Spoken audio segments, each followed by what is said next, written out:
Cela dit, et en attendant, certains ont d'autres projets pour la bande de Gaza. Ce sont des familles de jeunes colons qui veulent aller s'y installer.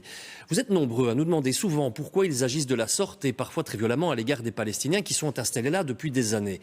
La réponse, c'est que pour ces groupes ultra-religieux, il s'agit ni plus ni moins que d'une mission biblique qui serait dictée par la Torah. Ce sont les vérités fondamentales de la religion juive. Nos envoyés spéciaux ont pu rencontrer cette communauté qui n'attend qu'un signal pour entrer dans Gaza et s'approprier l'endroit. Reportage à Chef d'Arom dans le sud d'Israël par Gary Wantier, Christophe Bernard et Régis Derat. C'est un petit campement à quelques kilomètres à peine de la bande de Gaza. En une nuit, il y a un mois, une communauté juive ultra-religieuse a pris ses quartiers dans ses logements préfabriqués. Nous sommes 7 familles. Là-bas, ils ont 7 enfants. Chez nous, 7 aussi. Là, ils en ont 10. Là encore, 3. Là-bas, 10 autres. Et chez eux, il y en a 5. Une nuit pour l'installation, quelques jours de plus pour être raccordés à l'eau et à l'électricité.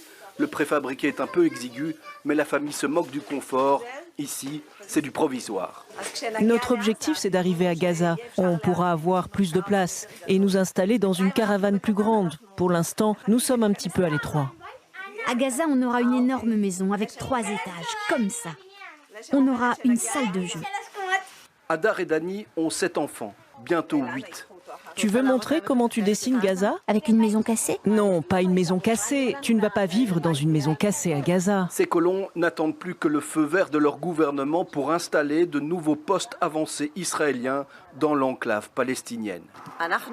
Le plan de paix qui est sur la table n'est qu'une illusion. Quand le gouvernement dit « nous allons sortir de la bande de Gaza », qu'ils vont construire là-bas une riviera, qu'il y aura des jolies choses et qu'ils feront la paix, je n'y crois pas. Ces gens-là vivent du terrorisme.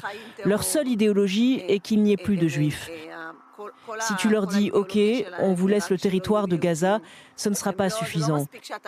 Ils veulent que du Jourdain à la mer, Israël, le pays juif disparaisse. Et dans une bande de Gaza recolonisée, ils souhaitent voir partir les Gazaouis. Ils sont en danger pour nous. On l'a bien vu avec le 7 octobre. Donc oui, il faut les chasser. Ces familles sont soutenues dans leur projet de recolonisation de la bande de Gaza par l'extrême droite sioniste qui a déboursé près de 4 millions d'euros pour la construction de ce camp provisoire. L'extrême droite, dont des membres éminents siègent dans le gouvernement de Benjamin Netanyahou.